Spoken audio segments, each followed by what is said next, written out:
Yes, people. It's your host with the most, the Red 258 here. Hope you're all having a wonderful day today. Listen, man, we're all here to come watch the latest Chelsea transfer news. Maybe there is something, maybe there's not. I can put my light on. Lumos, you know what I'm saying? Nice and sexy. You know what I'm saying? So here we are. As you can see, today it's gonna be a bit of a nice relaxed day. Big up Jacob, bro. Hope you're having a wonderful day, bro. Just today, I think there's been a bit of some of news, I should say, like last night, in regards to some stuff that's taking place.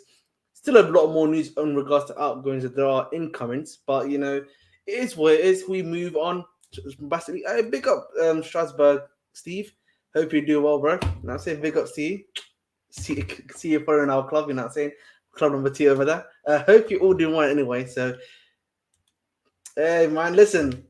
I didn't watch the match, but I was seeing Phil comps already. That was crazy. Seeing Phil comps already was kind of crazy.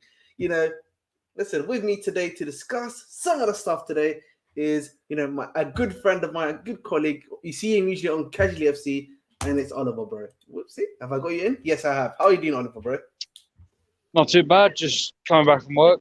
Hey, man. Hope you had a nice day at work. Usually, crappy, as they say, but I saw that. I can't lie. I saw that fail comp, and I just got new energy, man. I couldn't believe it.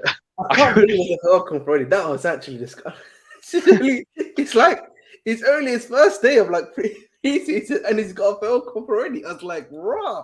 We just moving like that these days. So fail comps automatically.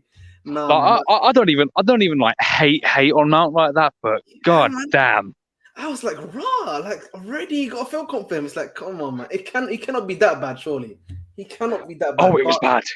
Oh, dear me. We'll watch the fail comp just to see what it's like, because I need some analysis on it. All right, guys. Listen, make sure to get the likes up. Make sure to subscribe. We're trying to get to road to 300. So, you know what, man? Let's start. You know what? Yeah, I'm gonna start, you guys, with a nice little quiz. I found it actually on the BBC. It's on the Chelsea 2022-23 season. I'm still working on mine. There's some stuff I want to add and not add yet, but at the end of the day, before we start this transfer, I want to show you guys some of how bad some of the stuff that we actually did. Just quickly, quiz. There we go. I'm just bringing it out for you guys right now. And you guys can give me what your comments can be. Oh, sorry guys, I'm not a technical guy. Just give me CAD and you will see me cooking, but not this much. All right, here we go. Just quickly before we start, we got a nice little energizer, nice little starter, nice little main. Not even a main course, but the same main course there. All right. Is everyone ready? So I'm gonna bring out the first question. Obviously, Oliver over here will answer as well alongside you guys. So get your questions in first. Get your answers in first. I'll give everyone 30 seconds before to start. So here we go. So the first question is, who scored Chelsea's first goal of the Premier League season? You got Kai Havertz, Jorginho, or Mason Mount? Who is it, guys? Who is it, guys, in chat first? This guy's gonna ask first of all. I remember this crystal clear, and it's a damn shame. I don't want to remember a single thing about that season, but hey. Hey, all right. Jacob's gone day 5. Anyone else want to give out some punters quickly? I know the answer to this question is all pretty much, but yeah, it's day 5, isn't it? I think we're gonna go for. It is. It was a penalty. Yeah. Listen, man, that's crazy. Yep. Against Everton. Fun fact: that was actually our first one at Everton. I think in 5 years as well, if I'm not mistaken. Bro, after that game, I actually thought we were gonna have a good season because we've broken the Goodison curse. Yeah, I know. Bro, it's crazy, man. Hey, this is September. On what day of the week was Thomas Tuchel sacked? Oh no! Who remembers things like that? So remember, he got sacked. Isn't he? He got sacked, I think, the day after Dynamo Zagreb, right? So that would have been either a Wednesday or a Thursday. It literally has to be Wednesday or Thursday. That's the only two it can be. I don't think it can be a Friday unless because on the Friday, then they have someone do the thing. So it can't be. I think it was Wednesday, personally. All right. Well, Jacob says Tuesday. Oh, whoa. Got a bit of... Nah, it can't be Tuesday, Jacob. There's no way. Yeah, because you remember he had the UCL game, Jacob, and then it was afterwards that it happened. Yeah, So it was the morning afterwards. the morning afterwards. So there's no all right. So I think everyone's saying Thursday. Let's see if it's Thursday. Wrong. Wednesday. I got it. There we go. Yeah, he got cooked on a Wednesday. So yeah, he was technically the day after Dynamo Zagreb. Yep. So how many Premier League points did Chelsea pick up from the 6 Premier League games? Yeah, only for October, how many Premier League points did we take? Oh my God. We actually picked up a fair few because I know the Brighton loss came in like later October, and that was where we started going downhill. Yeah. So what is the question? So what do you think the question is? I think it's probably what? I think we got 9 points out of the team, right? Look who's in the building. Big boy Surfer Borough. What are you saying, Surfer, man? How are you doing? I'm good. I got the last question right. I'm good. Oh, that's good to hear. Nice. Good to hear. So how many points do you think we got in October? In October? Yes. So how many Premier League points did Chelsea pick up from their 6 Premier League games in October? This is under Graham Parr. Under Parr. I think it was 9. Right. I think so too. All right, then we got 2 votes for 9. I actually think it's 9 as well. Jacob's gone 11. Adrian's gone 7. It's actually 11 points, right, Jacob? Oh my God. Chelsea won 3. Chelsea won 3 and drew 2 of the 6 matches, with the only loss coming from Brighton, as you said. So it is. I'd know because I was at the Amex. That was a terrible day. Oh my God, that was not a good day to be at the Amex Stadium. I watched Caicedo cook live in person with my own eyes, man. Oh my Lord. This is the one we're gonna skip because everyone knows who this is. This is Dennis Zakaria. Like, it's cash money. Why? I don't know why we're asking this question. Oh, who did Chelsea play in their first game back after the World Cup? Oh, that's easy. It's Bournemouth. Bournemouth, yeah. Yeah. Job. All right. Well, James got injured after coming straight back in. Oh my God. In which minute was debutant João Felix sent off against Fulham? 55th, 58th. Go ahead, bro. I think it's 58. I think it's 58. I think so too. Yeah. Dang. All right, let's see 58. Here's 58. Yeah. A lot of people's memories, are pointing. Yeah, a lot of people's memories are pointing today. February, Tottenham's 2-0 win over Chelsea was their first in the league over the Blues since which year? It's 2018, right? Sorry. Yes, 18 is sorry, 3-1 at Wembley. Sorry. That's the lose I remember. Yep. They beat us 3-1 that year, actually. Oh, damn. Kev was in goal still then. He was Chelsea's top scorer. He's in goal now. Yeah, I know, man. Damn. Oh, hang he on. was Chelsea's. Hang on. You know who this is. I'm just trying to think. Of course, it's a trick question. Wait, in March. Top scorer March. There's not even a multiple choice. Damn it.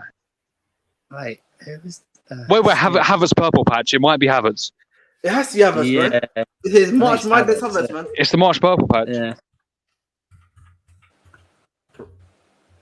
What do you know, man? There we go. 3 goals in March, we celebrate. Yo, you can count on. There's 3 guarantees in life: death, taxes, and Kai Havertz in March.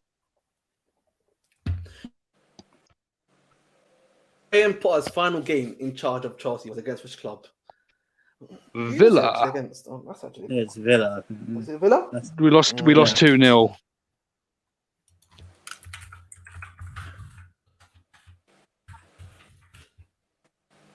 All right, and this is the final one for everyone. After this, Frank Lampard's first win was Bournemouth, right? I swear it was Bournemouth because we won like 3-1. Yes. Yeah. Somehow. Right. They gave us Reece James something to smile about, All right, let's start with that nonsense. All right, okay, guys. Obviously, that's a little light-hearted thing just to get us into the stream. You know what I mean? Guys, a bit energized. But let's actually get into some actual transfer news just quickly. I think I'm going to start with some of the outgoing news. So we'll start with Lukaku, actually, because he's the easiest to talk about anyway. So in regards to Romelu Lukaku, He's obviously not been. He's been told to not to come to the club until like July the 17th. He's been told to like get his stuff in order. We know Inter Milan wanna pay. I think around about. I'll put in a bit for 30 to 35 million euros, but a club won 45 million euros. So they're kind of just taking the piss as usual. What are your thoughts on Lukaku? Do you think it will probably get done hopefully by the end of the week, if not next week? You start, Surfer. No, I don't know. I don't know, man. I really don't want to really deal with Inter Milan anymore. They're so cheap bastards, especially with the players that they overprice and want to buy from us. And now they're like linked to Chalobah again today. Do you know what I mean? It's like, how much money do you actually have? I'd rather, let's be honest, look, I can go, bro, these guys aren't giving us what we want. Saudi Arabia are. Go over there. Do you know what I mean? Exactly. Go there. Just go there. That's what I mean. They're not good. We're not even asking for we're asking for like 40 million euros or something like that. That's just to break even on the contract with Lukaku as it stands right now. So not to lose any, like, basically on the books. So Inter Milan stumping it up. You don't want to be here. We don't really want you here. Saudi Arabia's there. We'll sell you there. What you do over there, whether you arrange like a loan back for a year to Inter Milan or something, that's up to you and then to discuss. Do you know what I mean? But we need you out of it, and there's no point in you even showing up, really. 100%. What are your thoughts, Oliver? I can just only reiterate how happy I am with the way that the club have handled it. Not relenting. Because we've, we could very easily just say, oh, let's just, get him gone for 20 million. And to an extent, I want that to happen. But at the same time, this club have already mugged us off so much. I will really enjoy it if we do manage to get something out of them. So just keep at it. And if they don't pay up at the end of the day, then the biggest L will be for Lukaku, not for us. 100%. 100%. I actually want to talk about the story that's come out, and that is actually on. Let me just bring up for you guys, and that is actually on both Ian Maatsen and Cucurella. So this is from Felix Johnson. He's a pretty reliable source, I would say, in my opinion. Pochettino has directly told Ian Maatsen that he will get a proper chance in preseason with game time. Chelsea are still trying to offload Cucurella.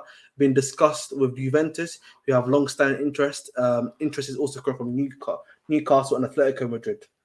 Nothing concrete yet.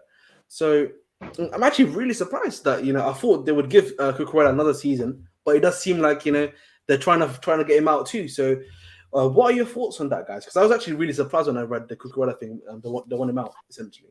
So.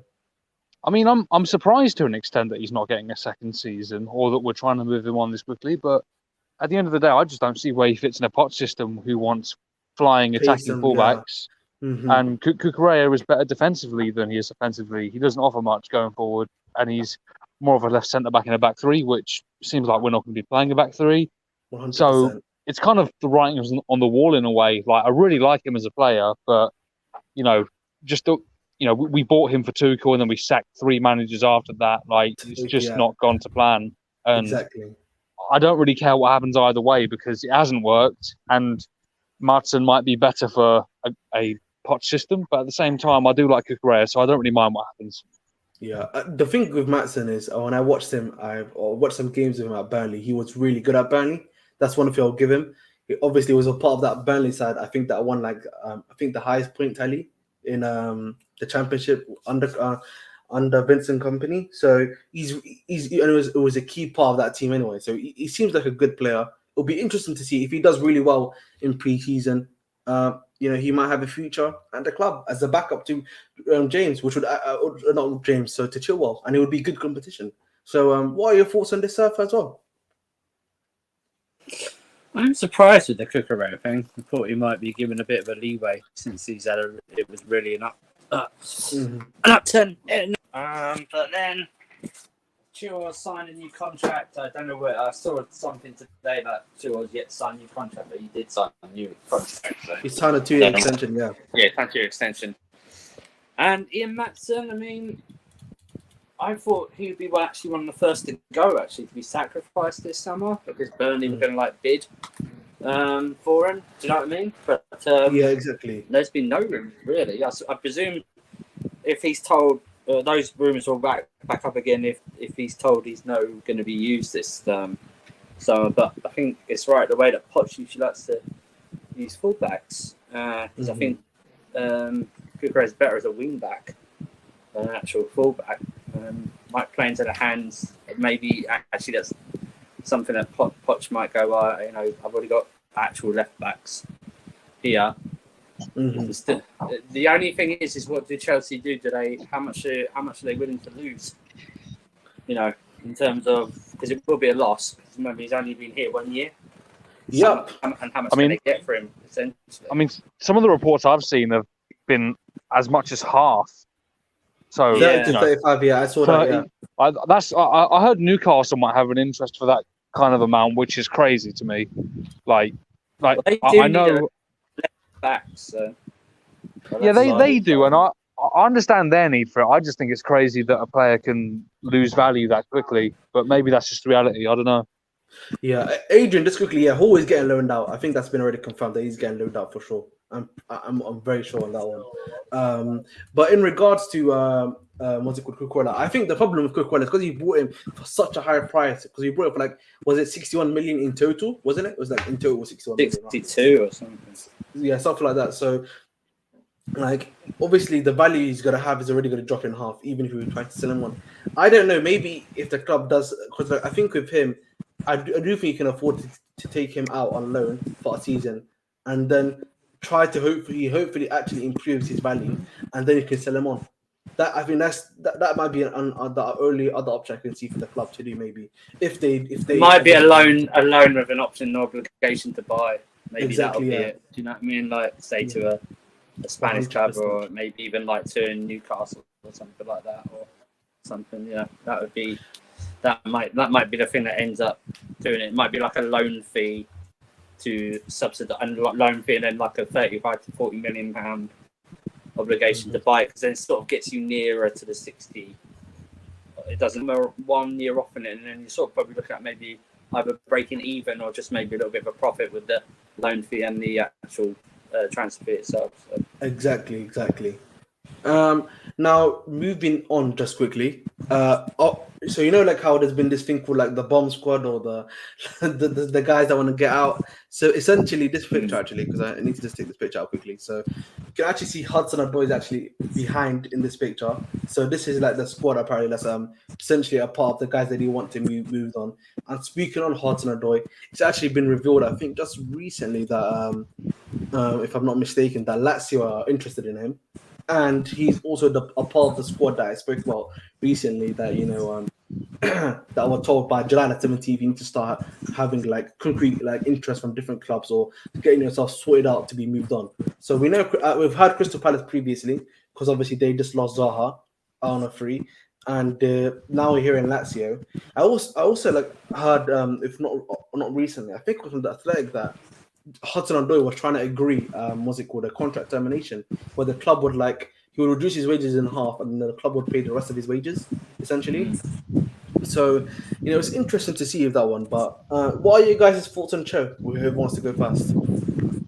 So I'm surprised he's taken the longest to happen. I mean, I'm just wondering if that Lazio thing is actually genuine, or if it's just a lazy link. Because Sarri, we've seen this with Loftus-Cheek before, that never materialised, and now he's gone to Milan instead. I mean, I think we can all agree it just has to end. It's not been good enough, and it's looking like it never will be. So, let's just stop being in denial. Exactly. I can hear that the wind from wherever you are, Oliver. If you can just mute whenever you're not speaking. Yeah, sure. Thank you. What about you, Safa? I don't really care at this point. I mean, he's just what's the term? He's not required anymore. Do you know what I mean? Exactly, the surplus requirements. Yes, thank you. Surplus requirements. That's what it is. There's nothing there. Unfortunately, it's just nothing there. He didn't ball out at Leverkusen, which is a problem. Which is now why you haven't really got a market. because you haven't actually established yourself at Leverkusen. You can't establish yourself in the German league. Then what is the point? I said this, bro. That's what I said, man. If you can't hack it, bro. By the end, he wasn't getting picked by the end as well. He was dropped or something, right? Bro, if an attacker cannot hack it in the Bundesliga, then they cannot hack it in any other league, in my opinion. Literally, you can't get any of the top 5 leagues today, specifically. No, because I mean, literally, it's a highline league, bro. Like, if we're being honest, it's a much more of an attacking league. They played that highline ball, something that I would have thought Cho would have actually thrived upon in particular, but. Hey ho, man. Yeah. We move. You got like one assist, right? Was it one assist? Yeah, one assist, bro, and it was like even looping one as well. It wasn't like a big looping assist as well. It wasn't like an actually exactly where he like dribbled it in and out, stuff like that. You know, took everyone on. It was just it's just one of those. So he got one assist in the Bundesliga and he got one goal in the Champions League. That's all comps. So 2 GA. Yeah. Bro, every time I talk about Joe, man, it's not nice, bro. I can't lie to you. I feel like a dickhead talking about him. But let's move on to someone else that is looking like he's going to be on his way out of the football club, and that is Ethan Ampadu. So apparently, the club are looking for him to be moved on. Obviously, I'm surprised even with him. I thought there would have been someone to take him, but clearly the club will find it hard for. He's done so well. His last 2 loan clubs. Apparently, no one wants to buy him. That's what I'm saying. It's like 12 million. I don't understand, bro. Genuinely, like he's the best player. Like Surfer, bro. That's what I'm saying. Like some of these guys, you know, that you hearing stuff about them on loan, like specifically Ampadu. I've always heard that he's been doing pretty good on his loan spells, but yet we can't seem to move on. So, is there something that's just not clicking, or what's going on? We're not even asking. We're only asking for apparently about £12 million or something. Yeah, I know. Like, but you would think that I was told, like, I was on stream the other day. I can't remember who said it, but several people in the chat were going, "Yeah, he did well at. Is it Spezia last season or something?" Benicia was last season. Like, and then this year was Spezia, if I'm not mistaken. Spezia this season, if I'm not mistaken. He did so well, but they're not willing to buy him. That's what I'm saying. This is why I'm really. He confuses me generally as a player because, like, one thing you'll be hearing that he's doing really well, he's been competing, and then the next thing you're hearing he's not doing so well. So the next thing you're seeing can't somehow. And the thing is, actually, I just deep this actually so far. All the clubs that he's gone to, especially his last 2 months, have been Italian lower league table clubs. Like, it's not even like championship clubs are coming for him or prem clubs. He's had a very strange loan history because he's had a very strange one because he started his first loan club was Leipzig. Yes, RB Leipzig, and he actually did all right there. You know, that was the one. Yeah, I actually watched him on, and he barely played. To be fair, yeah, but then remember they had like a pretty good centre back squad back then. They had Upamecano, didn't they? And then they also had at the time, thingy. So it's a bit hard on that one, but he actually got relegated 3 times in his last 3 loans. You know that, right? He's been relegated 3 times in his last 3 loans. That's an actual statistic for Ampadu. So, bro, you're laughing, but it's actually real. Like, I don't know what else to tell you like that. But that was a great. Are you saying that that's why we're not getting anything? Because it's like you've actually. Bro, it might be. You know, like if you've been relegated 3 times in the squad, that you've been there for 3 times. Something has to have gone wrong, bro. Something's not working. Wait, but so did Ramsdale.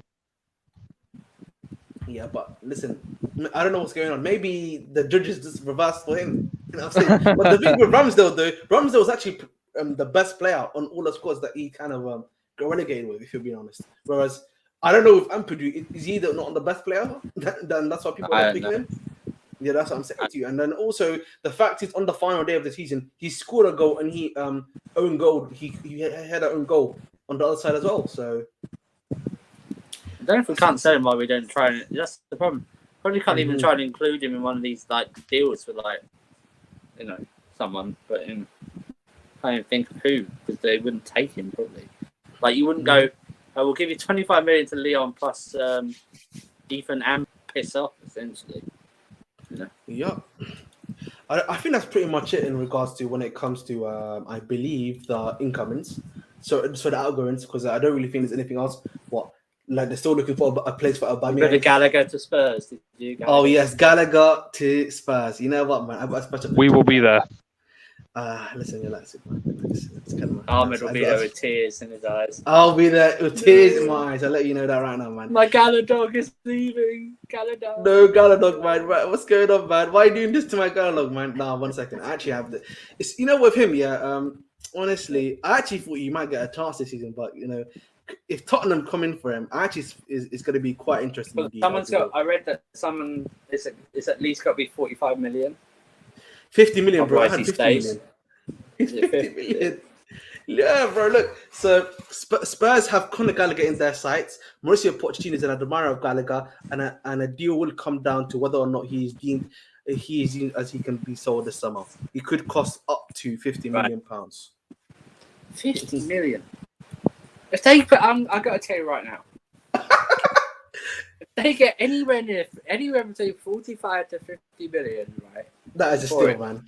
That's a steal. Or I'd go, okay, so you want Gallagher, but we rate him at this. I'd be using this to get Harry Kane, bro. That's what I would doing. I'd go, okay, you want one of our players. We are willing to sell to you. You should be willing to sell to us. So we value him at this. So we'll give you Gallagher and let's be 55 million or something like that, right? Yeah, that. And we'll do that. We'll do that for Harry Kane. Let's see what they'll turn us down immediately. Well, someone needs to play the scam meme right now. Yeah, bro, it is. I can't lie to you, man. But the thing is, usually Chelsea and Tottenham don't do obviously deals. We know that because they don't do business. But yeah, I don't think it's. Maybe the new ownership is different. But I think it's more animosity on the Spurs end than our end. Yeah, that is true. Because they turned down 50 million for Modric, 1 million the next summer to Madrid. Exactly, man. That's they're dickheads, man. But they came in for Rudiger though in 2020. That was their interest. Yeah. It's rumored interest, but if he leaves, Jacob's a big fan of Gallagher. It seems, what I mean. Listen, man, Galadog Army, man. You know what I'm saying, Jacob? Galadog Army. That's what we call it. But on a serious note, though, with Gallagher, that was serious. Okay, but seriously, with Gallagher, I do think, bro, I actually thought he would probably be the backup to Enzo. I think that's what I had always had an idea for him personally. That's what he'd probably be if the club kept him.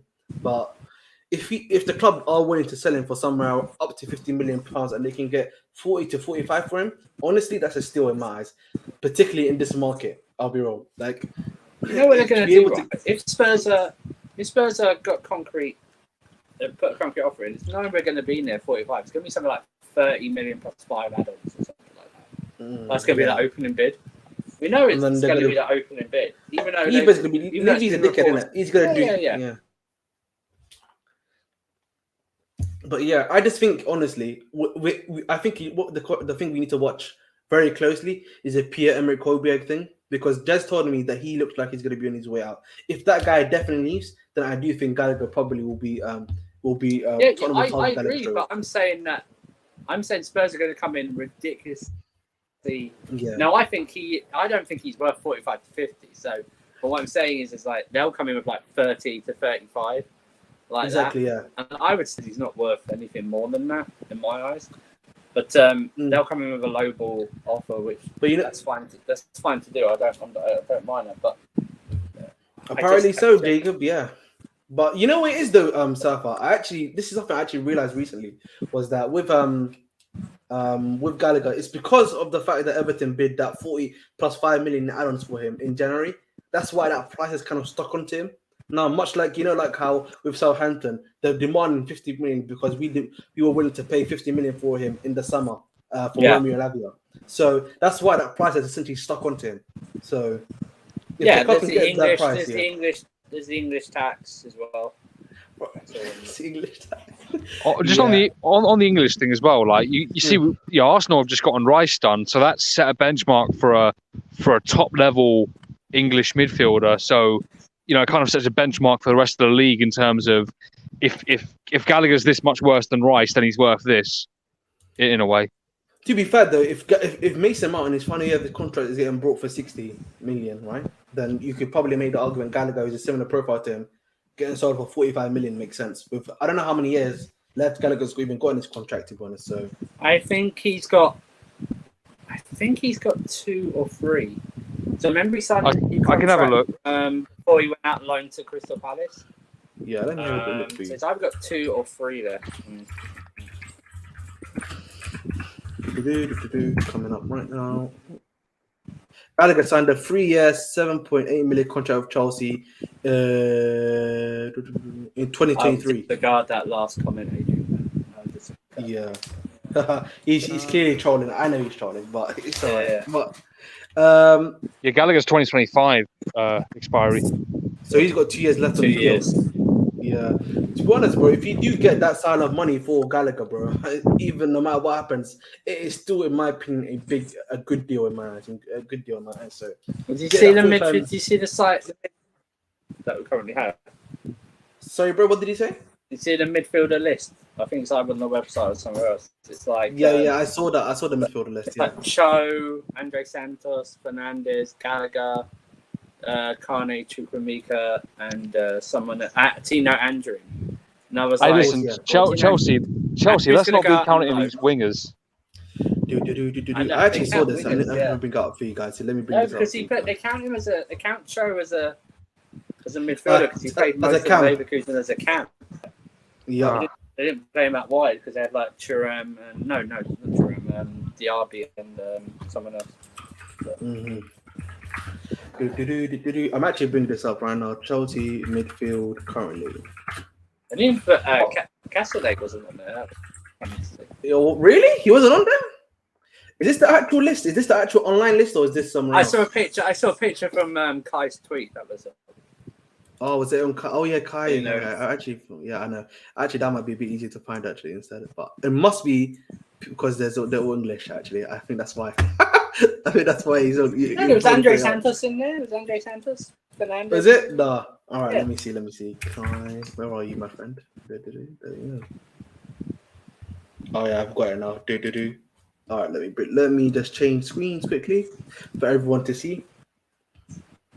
If we sell Connor and Rum, it will be around 70 million plus pounds for both, which should pay for most of Caicedo. I think we've already got the money for Caicedo. It doesn't matter in terms of Caicedo. In terms of the money, no, we're not. We just had to sell. That was all it was.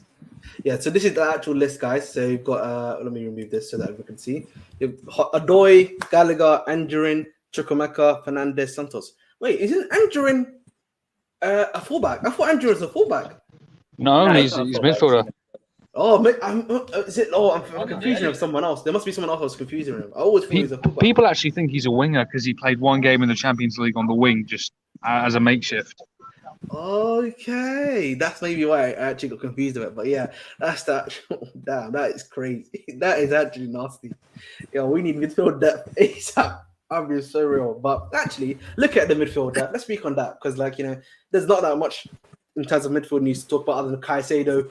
All the things he said, I'd love to be at Chelsea. I can't say no to Chelsea. Yada, yada, yada. The same old nonsense. It's like, okay, we get a big man. Let's tell us when we've got an agreement, really. So... Bro, it's just so true, isn't it? I don't know. You can't milk that cow any further. You know what I mean? The cow's just shooting blanks right now. No milk. So it's just literally, man. Oh, maybe yeah. I think that's who I was confusing with. Thank you, Francis, bro. Yeah, I think it must have been John Sterling that I was conferring with. So yeah, this is actually what I was gonna bring up, Adrian. So how many midfielders do we actually need? So I was actually speaking about this. I'm pretty sure Caicedo's got to come in. I've always, I think my eyes were open yesterday because Kaneki was on the call-in show, and he was making the point that you definitely need a backup to someone like an Enzo. Mm-hmm. And who do we have as the backup for him right now? Because I said to you already before, probably Gallagher is one of them, and then the only other one I can see from this list that even though he's not on there, is probably like a Cassidy could probably be the other one that's there because I've seen him play that position before. And the question is that if Gallagher does leave, which it may be looking like that might happen, is that is Caicedo going to be a suitable backup for him? For example, when you look at Caicedo, the only backup we have currently that I can see automatically is literally Andre Santos. Mm-hmm. And is Andre Santos a suitable backup again for him? or do you bring in another one for him? If you know what I mean. Carney. The reason why I'm not bringing up Carney is that I'm not sure if he's gonna. I feel like the club, but not the club necessarily, but the managers did him dirty, and I do feel like maybe the club might send him out alone. But that's just a point of view of me, my point of view. But what do you guys think? And either of you can start really. Huh? Oh, okay. Hang on. So I think the problem is with this situation is if you want to give the couple of young guys a start, you're gonna have to give them most of pre-season. Exactly. Yeah. To do that. But the problem with pre-season, it's not a blood and guts performances. You know what I mean? It's mainly about fitness and stuff like that. So you're getting into the season, and then you're getting into 2 or 3, 4 games or something like that before the window shuts. Before you even possibly know who's like whether you need another midfielder. But when it comes to that time, is there anyone available? And if they are, because of your desperation, you're going to probably end up overpaying them, right? Exactly. So it's like so. What do you do? So do you take the punt now and go? Well, actually, Chukwuemeka, is he an attacking midfielder? Is he a box-to-box 8? Can he play in a double six? A double six. What can Andre Santos do? What can Cassidy do? Or is it like you're going that maybe it's too many young players, youngish, inexperienced in the Premier League? Let's say not young, but inexperienced in the Premier League players to go with in the engine room, essentially like that. So then do you go, okay, so I'm going to need maybe one more Premier League experienced midfielder, whether I don't know what, but then who is that going to be? Because everyone's going, maybe Lavia. Lavia's only had really last season. You know what I mean? So exactly. That's the thing. You know, listen. I don't get me wrong. I'm a big fan of Lavia, for example. But the thing is, guys, we need to realize he's only like I think 20 years old. He's only 1 year older than like Andre Santos. Like if you bring him in and brought him in to be the automatic starter for your midfield, I think isn't that too much pressure on the kid? That's almost too much pressure. You're setting him up to as a starter. You're setting him up to fail. You put him in as a star. Well, you the term setting him up to fail, but you're certainly not helping him exactly right away, right? Because it's a bit like the Zacharias stuff last season when he's on loan. But that was the problem last season. Remember, we scrambled the last few days of the transfer window because the manager didn't want a midfielder. Right, even though we all knew we desperately needed one. Bro, our eyes weren't lying, the stats weren't lying. We all knew, but someone just had their eyes closed. You know what I'm saying? So it is what literally. But I just think for me, I don't know if the thing is. I understand we're playing like 1 game a week. We probably won't be needing, barring like any health crises that happen again, like they did last season. Right. Are you really going to need a backup? I get maybe for like if you need like some sort of like cover for Enzo and Caicedo, but the question is, do you bring in someone like obviously a Manu Kone, even though he's got a knee injury actually? Do you bring in someone like Kepa and Thuram, who's still available on the market? Who else would I think of? Right? Who else is coming off the top of my head? Maybe even a Zubimendi if you wanted to. There's like a couple of options that you've got that you can bring in to be backups to them, but at the same time, do these guys hamper what maybe a Cassidy coming in, or Andre Santos coming in, who maybe the club have high hopes to be the future starters for the football club as well? So it's a big balancing act. I just think in regards to the Enzo role, we played him so much last season. Remember, like he barely got a rest last season. So I do think he does need some rest. So I do think a backup for Enzo is necessary. I also do believe a backup for Caicedo may be necessary. I do think this. I think for me, Andre Santos needs a loan, and so does Carney Chukwuemeka. Amrabat is a good option. I'm not sure about Kessie. I'll be real. I'm not sure about Kessie, but Amrabat would be a good option. He's a cheap option. It would only cost you £30 million anyway, so you could probably get him for that much anyway. Kessie, I'm not sure, bro, because like 2 seasons ago, when he was at AC Milan, bro, that guy was a demon. No cap, bro. He was a demon, man, in midfield, and I respected him. a lot, and I would have minded him. Cassidy was Inter, right? Yeah, kind of Cassidy was AC Milan. He won them there first. He was Inter. Like, sorry? AC. Cassidy. No, he's AC. No, Kessie he's was talking about Kessie. Kessie. Oh, I thought you said Cassidy. My bad. No, my bad. Kessie. Frank Kessie, the one that at Barcelona now. No. Right. So, even him, no. So it's just, I think for me, if you're the club, it's an interesting dilemma to have. But you need, I think, alongside Caicedo, you need to bring in one more midfielder. I think would be okay, and then maybe you put some hope on one of the young guys to be your backup, and that's pretty much it in my opinion. But what are your thoughts, Oliver? Because me and Surfer had a bit of a chat in regards to the midfield situation. I agree with a lot of what you said, and the long story short really is that I think we've got to make a decision now when it comes to players like Cassidy. No, sorry, not Cassidy. Sorry, players like Santos. If we're going to be using them as like the kind of like Strasbourg kind of thing to make money off them, then we get another midfielder and we get a Kone or whoever that alternative will be. But if we're actually looking to include them long term, then no, get him in now. We brought in Potts for a reason. We brought him in because he's good with youth. So let's have him cultivate some youth, get him used to the system, and then just assess him from there.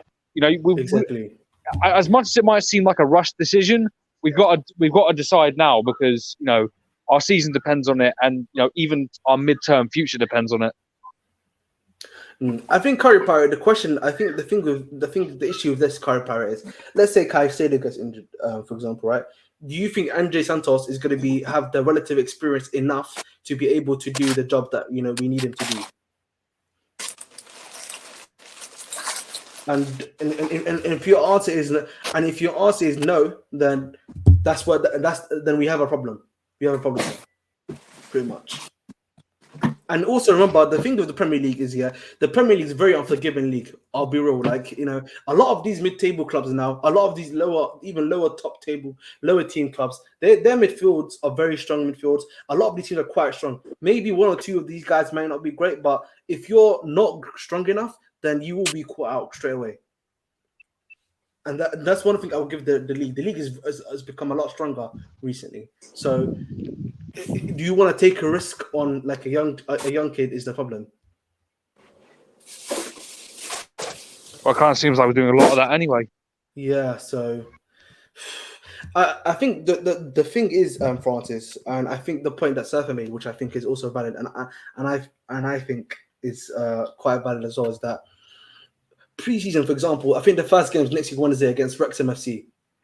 That's pretty much a fitness match. Yeah, it's in 8 days, I think. Yeah, and then I think the next game is next week after Wrexham. It's either Friday or Saturday. It's one of those 2 days afterwards. So, like, if you're not seeing anything from those 2 games, do you go in for a punt right now, or do you not go in for a punt right at that moment in time? So, again, we'll wait and see on the midfield situation. You know what, guys? Let's talk about a guy. You've seen me spoken heavily. Go ahead, Safi. You want to say something quickly? Oh no. Oh, sorry, I didn't realize I wasn't on mute. Sorry. It's sorry, man. No, but where is it? I actually just had his thing up there. Luckily, this being in large size has actually helped me out a bit. Oh, we're gonna talk about you later, my friend. So. This is the guy, you see me speak about this guy a lot, I've always got his little, my thumbnails always got him sliding, I'm saying, I'm a big fan of his in particular, and that is Ryan Cherki. Apparently the Chelsea are actually in talks with his representatives and they're trying to basically get personal terms done with him, and that Leon essentially are saying, the usual talk they do with Malo Gusto that he's not for sale. But they've quoted a price. I think one of them was £40 million and the other one was like £50 million, according to Ed Aarons of The Guardian. I'll just give you guys...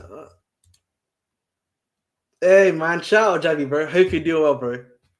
Much appreciated. No. Oh, what's going on, bro? Oh, no, Francis, I do agree with you, bro. I just think... You know what it is, Francis, before we go into Turkey, is that the worry I have is that obviously these guys are inexperienced. Don't get me wrong. Of course, playing in the Premier League will give them experience. But the question you have to evaluate as a manager is that are these guys, when they come onto the pitch, they're to be ready to do the business? That's what I think is the question to ask. And if the manager doesn't believe so, then no. Oh, dearie me, you don't like him? Oh, come on, man, Francis, man, get out of here, bro. No, man, we're beefing on that one still. No, I'm just kidding. But seriously, I actually rate Turkey a lot. I think he's got a very high ceiling. I like some of the stuff that he does. But he's not going to be a Madueke backup. I should just let everyone know that first. I think the club will probably be able to get him for somewhere around about 40 to 35 million. He's played quite a lot of first team football in France. I am a big fan of his anyway. I do think it would be a very good backup to someone like an Nkunku. And you know what, bro? Another thing about Turkey is if Nicholas Jackson and Broha don't work out for the football club, right? And we're in this period where we don't have another striker, you can always play Nkunku as a striker, and you can play Cherki as the 10, for example. So, and that also helps out a bit. I do think that with him, I addressed this actually in my player profile of him. I do think, I don't know if athleticism is the right term, but obviously he hasn't got that much pace. I do think, again, with athleticism, you can always improve that. You know what I mean? Proper dieting, proper weight training, proper training in general. You can always improve someone to be more athletic than they can be. With pace, again, as long as with him, he's got that bit of explosive thing, pace where he's not like fast, but like the moment he makes that move, you'll be very fast in that move, in that move, if that makes sense. So again, I think he can work. The question is, where you put him. I would not put Cherki on the wings at all. I'm just letting you know right now, not on the wings. You cannot put him on the wings. But he would be a great player to have, particularly with low blocks, which we found so hard to break down. With one pass, he can break low blocks for you. So, what are you guys' thoughts on Ryan Cherki? Haven't seen a single minute of him, to be honest, but from what I hear, he sounds good, so I'm not complaining. Yeah, the same, man. I've not really watched him play, so I can't give you anything. So Corey Price said, okay, so then we are asking Arsenal fans about paying 65 for Kai, meaning he's starting. Then that is the same thing as him for Cherki. If you buy Cherki, you've just brought in Nkunku for, how much do you buy Nkunku for? 60 million euros, right? If I'm not mistaken. Around that. Something like that. So we bought Nkunku already for 60 million euros. So of course he's going to be a starter, Nkunku. Buying this guy for something around about 35 to, if you can get this guy for 35 for 40 million, does it mean he's a star? Like, look at Arsenal again. I'll give you an example from Arsenal again. Jurriën Timbers. They just bought Jurriën Timbers for something around about 40 to 45 million. He's not going to be a star. He's probably going to be on the bench initially. And if he does better in his position, in the centre back position than Gabriel, for example, or someone, or like a Ben White, then probably, and then he'll probably be better. So then he'll probably start over them. But again, with Cherki, it's going to be interesting to see. I'm a big fan of his anyway, in general, from what I've seen from him so far. I think Franca, if he is coming, he'd probably be the right way back up to, I believe, Noni Madueke, if that happens. But I just think, for me, if you get him for the right price and he's a backup, his ceiling is quite high. I would look forward to having him in that football club. I'll be real. What are your thoughts on him, bro? Describe João Felix and make him lazier. But again, Francis, the difference between a João Felix and a Ryan Cherki is that João Felix is 23 years old, Ryan Cherki is 19 years old.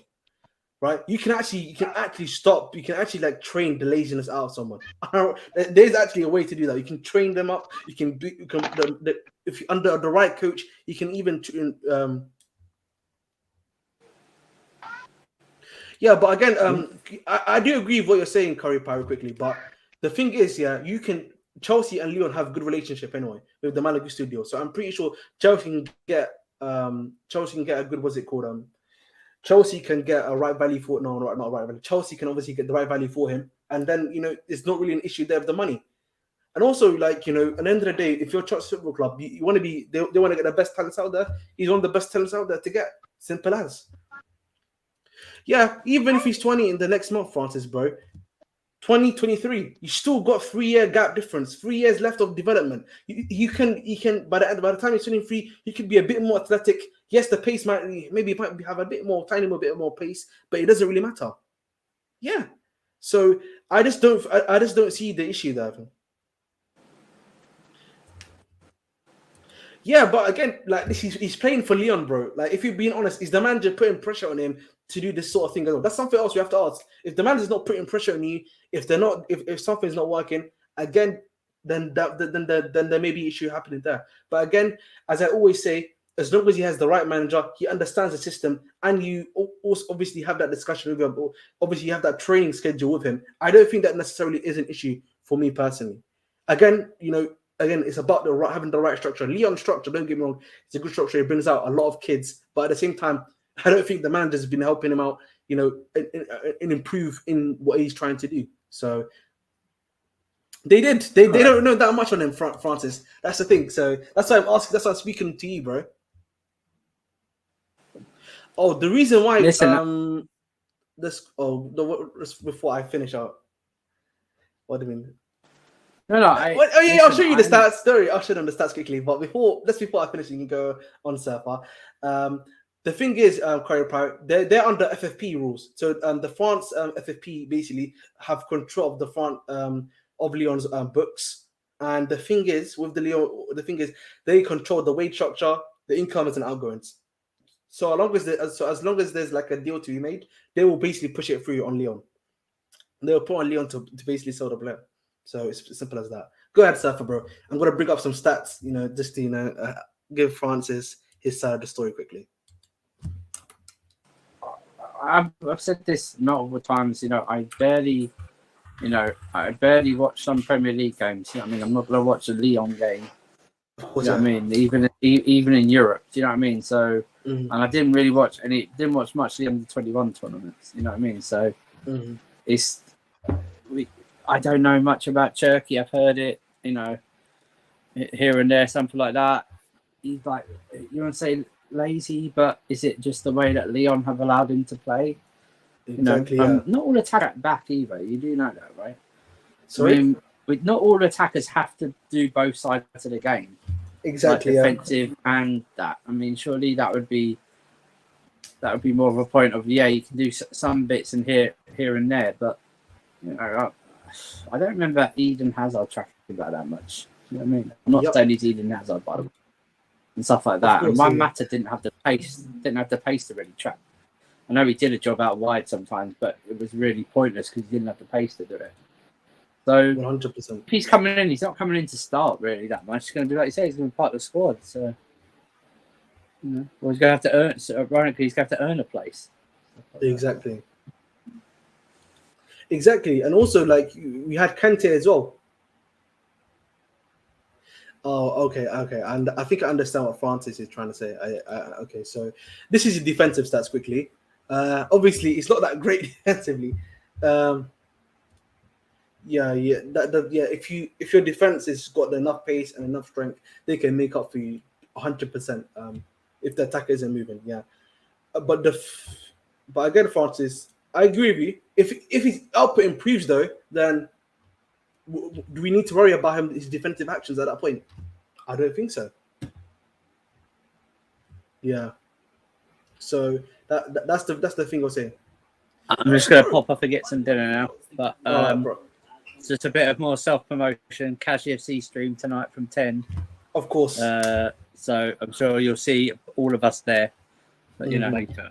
Have a good show. All right, man. Yeah. Have a nice one. Bye. So, as you can see, it's me, the one and only, back here to give. Oh, Oliver's back as well. Lovely. If you had better output, bring him.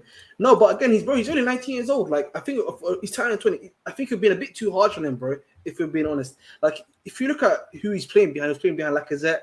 I feel like we've been a bit harsh on Cherki. I'll be real, bro. But it is what it is, bro. We'll agree to disagree on that one. I'll be real. So, but I do agree with what you're saying, Javi. By the way, you have to make up for an attacker that doesn't track back. Yeah, of course. But then that just comes down again to your midfield. If your midfield is competent enough and they have the pace, the legs to do so, then it shouldn't really matter. As long as Turkey though gives you the output to do so. But yeah. All right, guys. Listen, that's enough of Turkey talk. You know what I'm saying? Let's relax from him. You know what I'm saying? Obviously, we all have our different views on him, it seems. Hey, big up Jez. Hope you're doing well, bro. Hope you're doing well.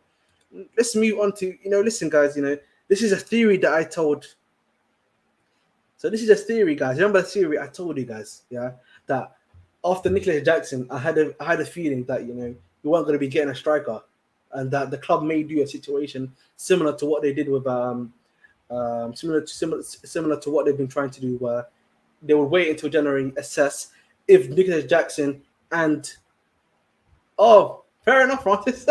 Maybe I don't know what's going on, big man, but you know what we mean. So where was I?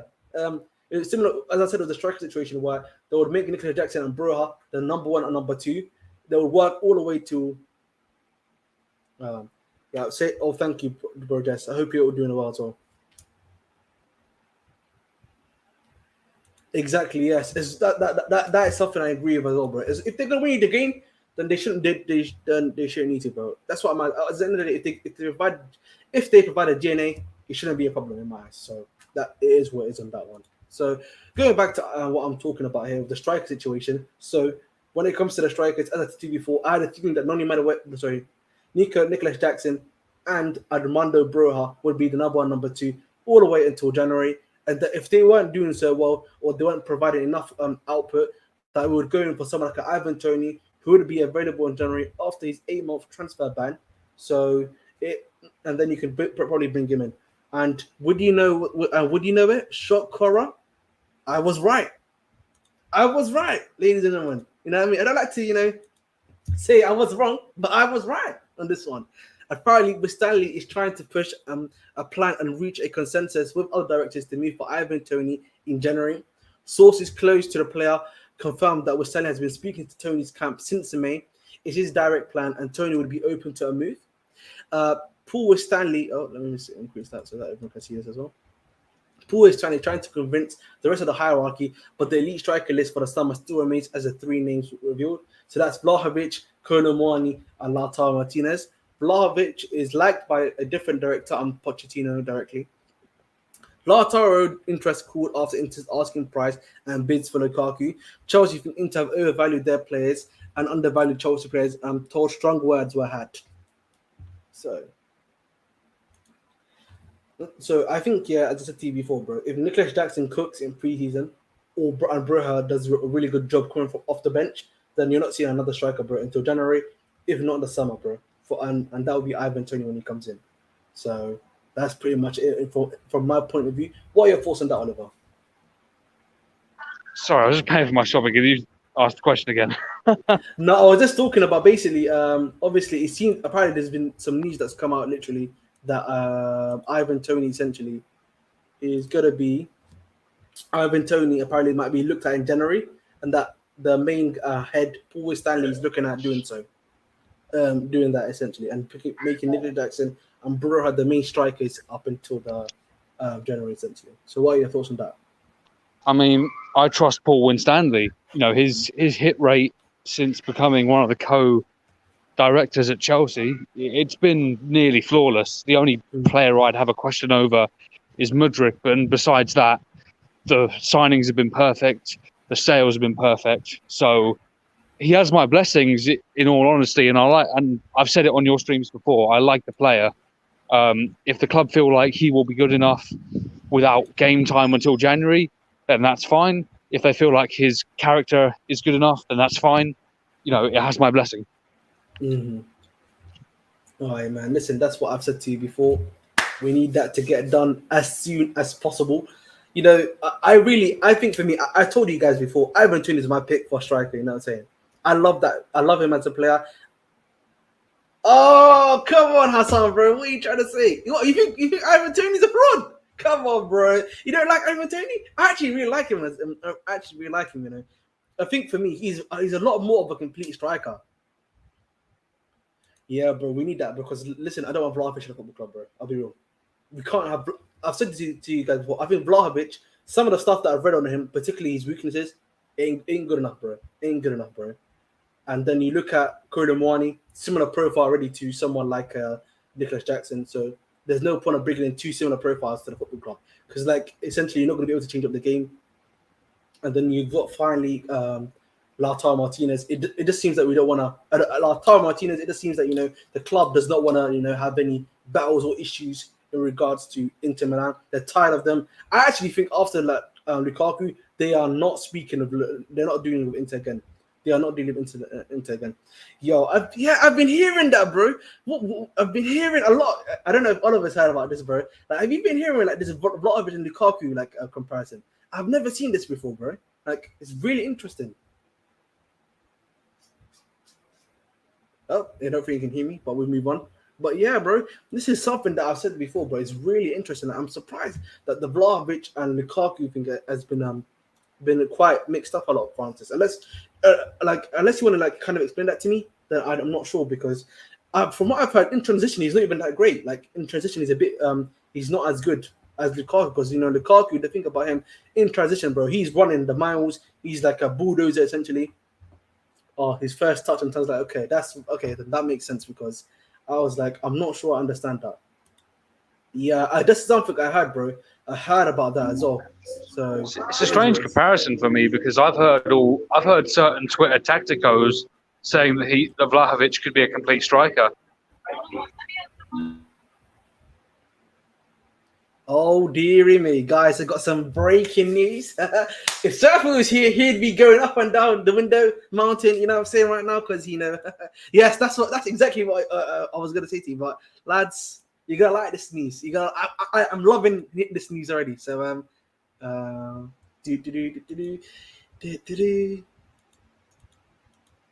So, this is a Matt Law report.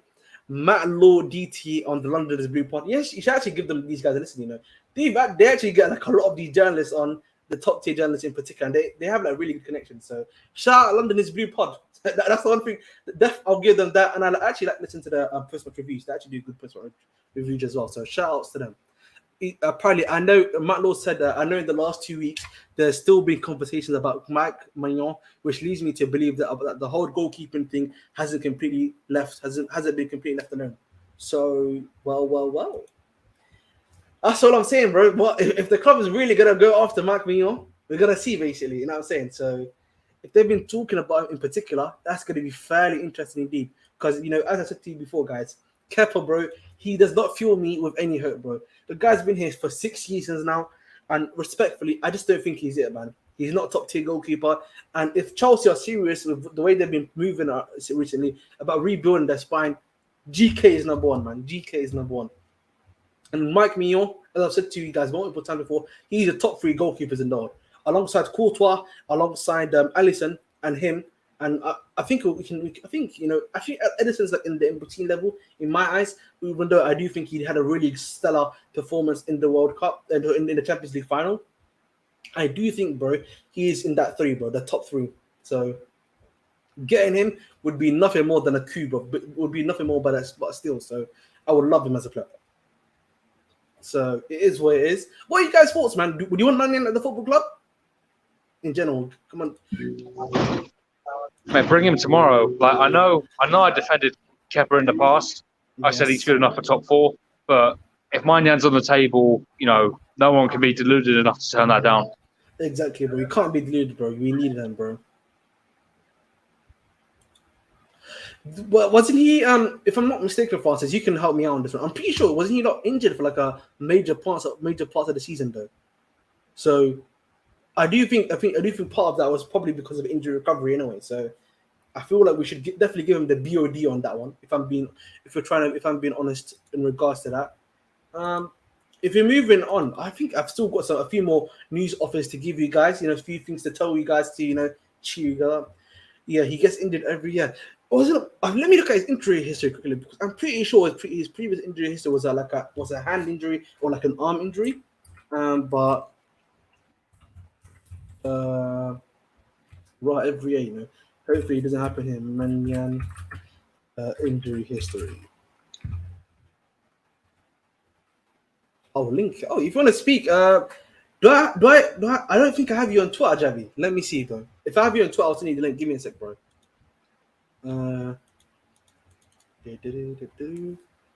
But in the meantime, let me just bring this up because I actually want to see his injury history. So, preset, share screen, injury history, boom.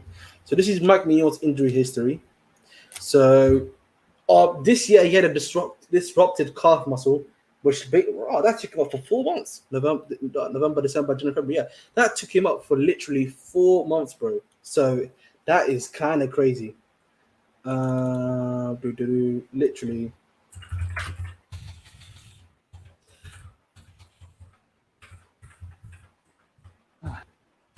Yeah, bro, that actually took him out for a long while. I'm actually surprised about how bad that is. Let me increase that for you guys as well, because that is extremely crazy. Like, bro, to have literally missed 4 months for a disrupted calf muscle. Oof, damn. And he also had like a similar injury in the same area, bro. Calf injury again. Like since September. I'll be honest, I don't really even know how much I'd look into that. Ahmed, do you remember when Liverpool won the league in 1920? Yep.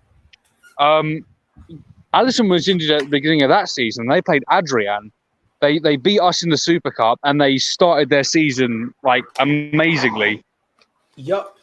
So at the end of the day, when it comes to quote unquote injury-prone goalkeepers or goalkeepers getting injuries in a season, you've got to think that the upside of having them available for the majority of the time rather than all the time is still better than having a lesser goalkeeper available all the time, and then they're going to cost you more. Fair enough, bro. That's the way I see it. Bro, at the end of the day, bro, he's better than what we have. You know what I'm saying, bro? He's better than having Kepa. Obviously, Gaga Solina is still too young to be even playing as a number one goalkeeper, in my opinion, anyway. But listen, man. Manyan, bro, we need him, bro. We need him. And I think something that's like also happened is this goes to show that the way the club has been so quiet this season, it just goes to show you that they've been working in silence. That's the one thing I'll always give the club, I'm saying, that they've been clearly working in silence. But people don't know what they want, People don't know what they want because last summer they were all complaining that it's too public, and now that it's silent, everyone's saying, "Well, where's the news?" Yep. Listen, man, you know what I mean? It's just because people are like, starving right now, you know what I'm saying? Like, they're just complaining a lot. So, it looks like he had a calf injury, did treat it well, and he got worse. That probably did the surgery on it, so he keeps it. Hey, listen, after that Mount comp, the anti-Bowley ammunition is low right now. Bro, is it that bad? Listen, you know what? Yeah, we're gonna watch it because I need to see if it's. Ahmed, go on the Casually Discord. I posted it in there because some of them got taken down for copyright by Manchester United. No way, is that it? So go on to the Casually FC Discord and find it in the general chat where I put it. I will do that. The last time I saw that wasn't taken down yet. Oh, fair enough. Big up, Javi, bro. How you doing, man? Hope you're doing well. Yo, what up? Yeah, I'm trying to just sort out my mic situation because I got a mic and I don't know what. No problem, bro. But we need Magnan. We need him. Yeah, we need him, bro. We need Magnan, bro. I'll be real. Compared to Kepa, anything is more beautiful. I feel like he's not like Kepa. Like if we do have to have Kepa as a number 2, I'm fine with it because nobody is taking Kepa on his wages. Nobody. That's why we can't sell him. He's living on a free. And I don't know 2025. But the thing is, and I was speaking to about it because I think Man United are trying to do a similar situation with Maguire where they're planning to actually pay some part of his contract, and then the other part of his contract is getting paid from obviously the guys that he's going towards. I don't understand why Chelsea can't do something similar to that and just take the hit, because you can take the hit because it's not even like a loss for you, to be honest. I mean, I really feel like if we do get a keeper, Kepa would not be a bad backup number 2. You know what I mean? I don't disagree with that, actually. I don't disagree with that one. I don't like Kepa at all, but he can't be our number 1. That's the problem. Exactly. Yes, that's my point. He could be a number 2, especially if Mike Magnan misses couple games because he looks like he gets injured and recently he's fairly lot for a keeper, which is weird. But yeah, that you see how our striker market right now is weak. He's the best keeper on the market right now. He's a clear number 1 choice to me, based on his appearance. And look where he's if I look at his history, he goes to Lille, wins the league, go to Milan, very pivotal winning them a league. And I feel like he was kind of keeping Milan in games this year. They had a bad season. Towards the end of the season, they had a bad season. So, yeah, man. That's a no-brainer. That is a no-brainer. Getting Magnan is a no-brainer. 100% for me. 100% for me. All right, guys. There's a bunch of you guys on stream. Make sure to continue to like the video and make sure to subscribe, guys. I'm just literally one away from 250, so you know what I mean. One of you guys subscribe, and then we've got it right there. So come on, man. And you know what, too, Ahmed? That we've developed. I think we always probably had a good relationship with AC Milan, but since we just sold 2 players to them, and then we had Tomori over there. Who else is over there? Giroud. We sold Tomori. Giroud is sold to them before. Yeah, so we could have a good relationship with Milan. So I feel like it's not like Inter where these guys are just straight assholes. I don't know. Inter's just being dickheads, bro. Inter's just being dickheads. I'll be real, man. They're actually just dickheads. So I don't get how you can like want our players on loan, but then charge us astronomical fees for one of like your players. Something got to give. It's because they've been having our way with us, innit? That's why, man. Because we've been letting them have our way with us. We've not been strong enough when it comes to negotiations, and then now they feel like much like how Brighton are trying to do now with Caicedo. They're trying to take a piss. That's why, like, if they want 100, I guess people broke it down on Lewis's stream the other day. They're saying if you do installments, they wanted us in 4 payments. But I don't want to be on that wave no more. I don't want teams to like, because they know it's us. They're not going to do this for any other team, barely any other team. They know that we're willing to pay that amount of money, so they take the piss. Like, you know what I mean? Yeah. Or in the past. I think I understand the comment you're making, but I do think we'd be selling them at a good price to them. I think that's the difference. I feel like AC Milan would be a bit more fairer if I was talking about Brighton.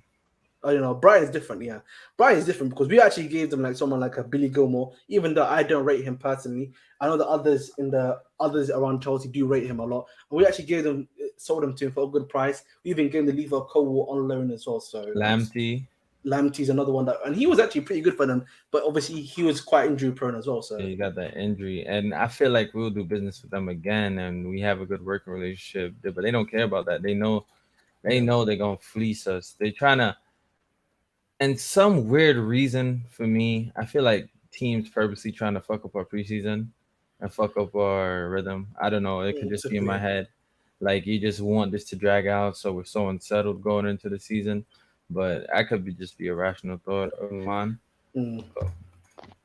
No, I do agree with you, Jazz. Or quite a hefty fee, but I just think that it depends on what the hefty fee is. I do think you could probably get Mannion for 75 or 75 million. I think you do a deal. Yeah, you would have to do that, bro. Because like you would have to. Are we talking pounds, euros? What are we talking about? You can say euros or pounds. I think if it's in pounds, it'll probably be 70 million. On a keeper. Bro, you gotta have to do that, man. I'll be real. You gotta have to do that, man. 80? Yeah, man. So, nah. Bro, he's a top 3 goal. I'm not. How much did he buy Alisson for? How much did Liverpool buy Alisson for? That's what I was going to say. I'm not here for this for a keeper talk. I'm not here for questioning that it's the goalkeeper. The goalkeeper is one of the most important positions in the game, and only just now we're starting to see the market actually reflecting that. I don't mind, especially with what we've got. If we can improve and get a top class, top 3 in the world option, then pay the 80 million. Exactly.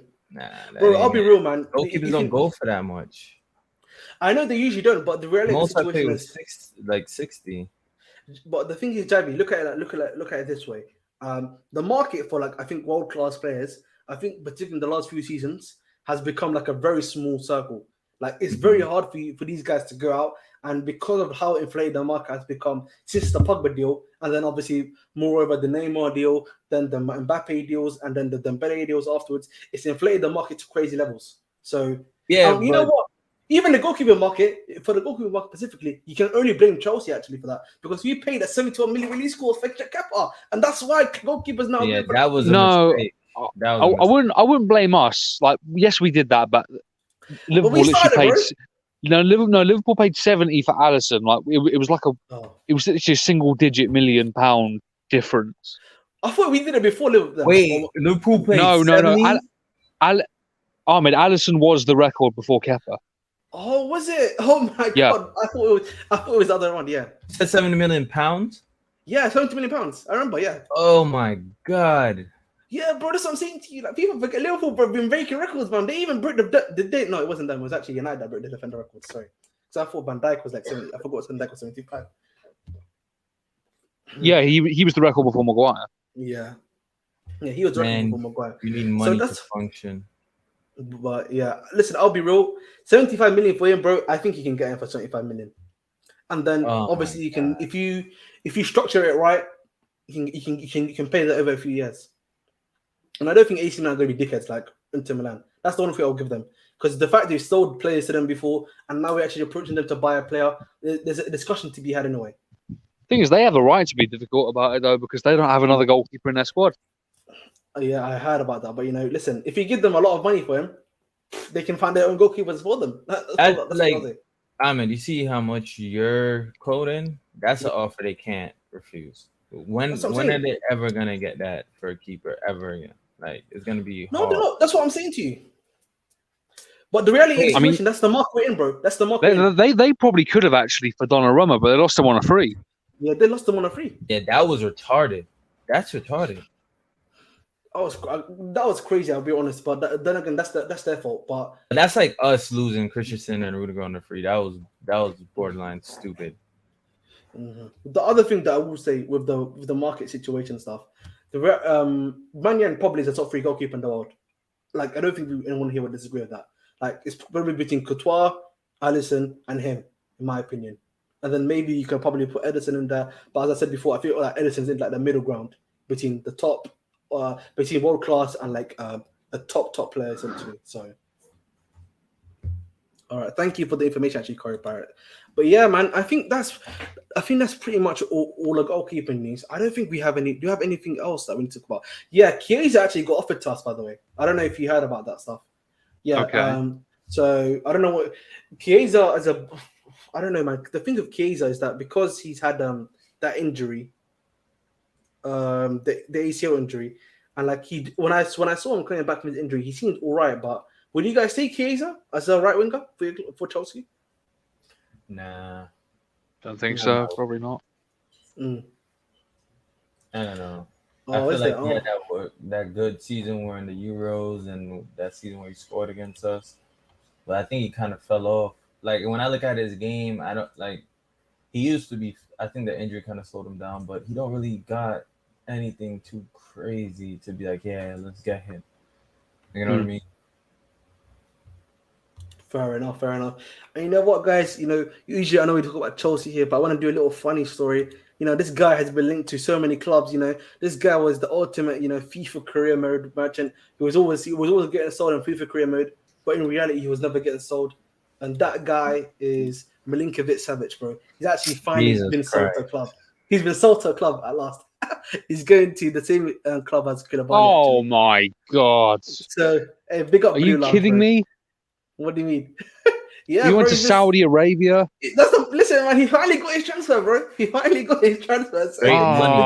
what? That annoys me, man. That's really not. I like. It's not even about him not coming to Chelsea. That just annoys me. He is such a good player. And he looked like he's wasting his prime years. Listen, man, I don't know if you heard, bro. Mitrovic might be going to the Saudi League too, mate. So, I mean, he's in the twilight of his career, isn't he? Really? As far as Mitrovic over 29, he's still in the peak of his career, I would say. No, I mean, maybe somewhere in the middle of that, but he's definitely not like wasting his prime there. But the thing about Mitrovic, he don't rely on pace, so that too.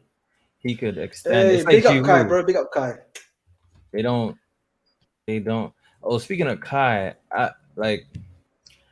you guys not worried that our strategy, we are going for so much young G's? Like, I do want a bit of experience in that team. I agree with you.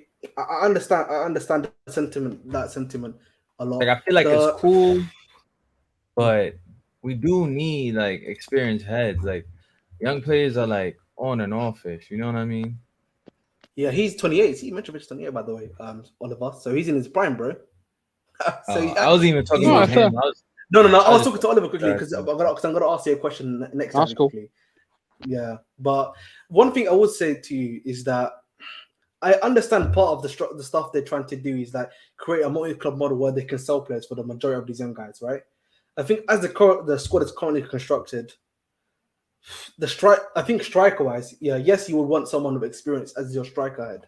And again, I've said Ivan Toney would be the one for me. But when you look at Vlahovic, Kolo Muani, and even who's the other one that we're looking at, Lautaro Martinez, none of them are good, even though they all have experience there. I don't think each of them all have their issues that I don't think would fit into our club, right?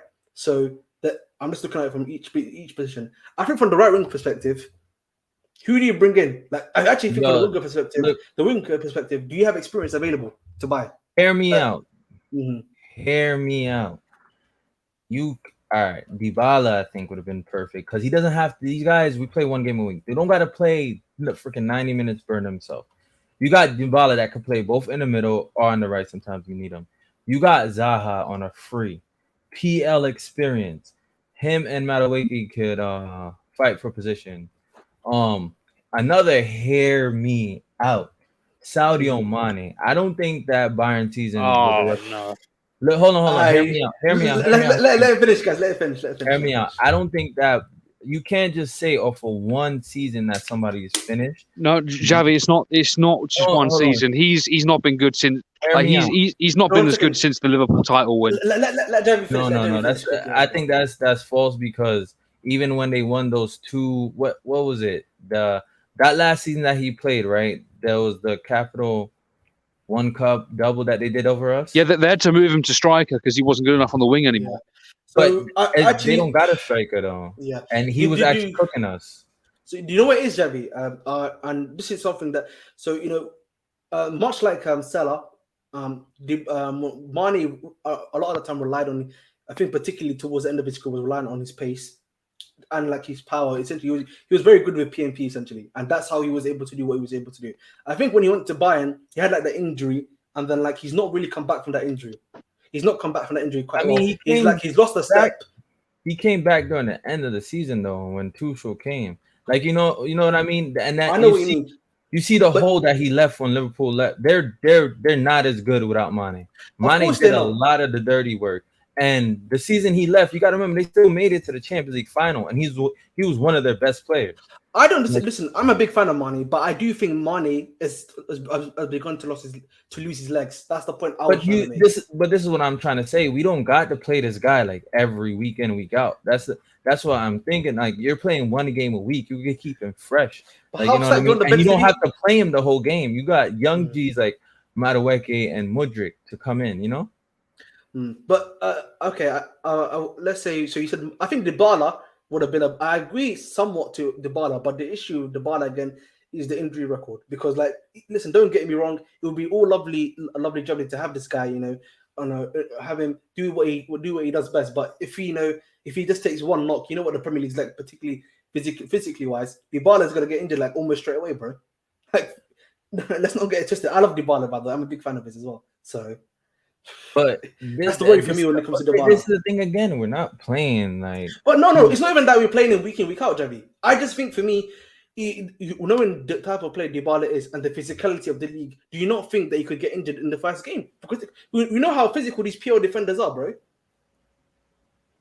Huh? Yeah. I know what you mean. I get the injury stuff, but I understand that it's week in, week out, but you also have to consider the physicality of the league. Like, is Dybala going to be a perfect fit for our team, knowing that he's going to have to face someone like a Lewis Dunk, for example, let's use who's another defender that's like a bit of a hard rock defender as well. Like, is he going to be a good fit for us in that? What's his injury record? Because I feel it's quite bad, bro. He only had like 22 appearances in the Serie A this season because I did a video on him recently. So 22 appearances, and 4 of them were off the bench. So he basically started only 18 games in Serie A. So he started only half the league games, bro. He's only started almost half the league games for Roma. The rest of them was basically injured. I think the thing for me personally is that I'm just done with these like 10 million stopgap players. I've seen a lot of people trying to do a hear me out on getting Paul Pogba.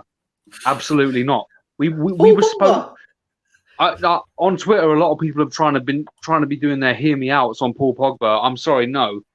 The stopgaps were supposed to begin and end with Aubameyang. We need to look more long term than that. And I'm not saying we have to buy 18-year-olds. We can buy 25, 26-year-olds. But you see, the thing about that is we need to reconstruct our midfield now. So that is. I actually would agree with you, quickly, Jabby, on like maybe getting an older midfielder. That I actually think would be a smart idea for backup. That doesn't have to be a 30-year-old injury-prone player though. It can be a 26, 27-year-old. Yeah. That's what I'm saying. Yeah. This is the thing, like with those players, you're gonna have to find someone who's just a little bit below in quality than Enzo and Caicedo, because those guys are like, if you get somebody really good, they're gonna want to start. Like, you know what I mean? I understand, bro. Yeah. We'll go and do it then. I'm sure there's players out there. But the thing about the midfield and the Pogba situation, we can't play around with the midfield no more. We neglected that. Can't play around. We neglected that for too long, and it's 100%. An important part. But you see, wingers, we have wingers, but I think with Madueke and Modric, they're young and unreliable. So I think they'll be streaky. And when you need like someone who's reliable and knows what they're doing and has been around the block, I don't think that's necessarily a stopgap, because we have the players in the position right now that we're getting ready. With the midfield now, we need like Caicedo and Enzo. That we need like that needs to be the starter, definitely. Yeah, you know what I mean. So I think the question is the backup. I do agree with you, because Javi, we had this conversation actually before you came in to the chat where we were discussing like, is Andre Santos, Cassidy, and Chukwuemeka going to be suitable backups to this team? And for me, part of it's like, I'm not sure that they truly are. Like I still think for me, Santos and Cassidy do need loans. Chukwuemeka obviously got done dirty by like Potter and Lampard, if we're being honest, because he deserved a lot more game time than he got. Yeah. Right. So Gallagher playing in front of him. Yeah, literally. So the question is, do you probably send him out alone? Because like he deserves to actually get some minutes somewhere. You know what I'm saying? If the club can't provide it for him, then what do you do? And then the issue is, let's say we do bring in these 25, 26-year-olds. The club is also considering that these guys, Santos's, the Cassidy's, and Chukwuemeka's, have the ability to have that ceiling as well, bro. So, and then if they do actually reach that ceiling, you've got yourself in a quandary, because you've got all of these top players, and then you've also got this guy who's another top player that you brought in, who's 25, 26 years old as well. Yeah, you see, like for the first time, these preseason games actually could tell us a lot because of that America tour. Exactly, bro. Yeah. I'm actually going to the Brighton one. Oh snap! Where is that? Is that in Baltimore? Or is that in Philly? I think it's in Philly. Yeah, I think there's one of them is in Baltimore, if I was not mistaken. Yeah, I think that's like the Fulham game. All right, yeah. But look, we're playing all Premier League proven teams, so I think one of them are gonna stay, and two of them are gonna go on loan. Like either one, Cassidy, Santos, and Chukwuemeka, they gotta go on loan, man. They got I feel like we were messing with their developmental years where they bro. Yeah, good experience. Santos, I could see his keeping, and if he's not like up to par, then next year is a loan. But I think Cassidy needs another loan, because it's like, yeah, he may surprise us. You never know. This is the whole point of preseason. He apparently did really well though. On Reading, right? Yeah, so he did really well on Reading, and I think in the European Championship, bro, he was doing really well. So, hey, big up Flawless, man, my guy, man. I think once we get Caicedo, we're gonna wait till preseason to assess.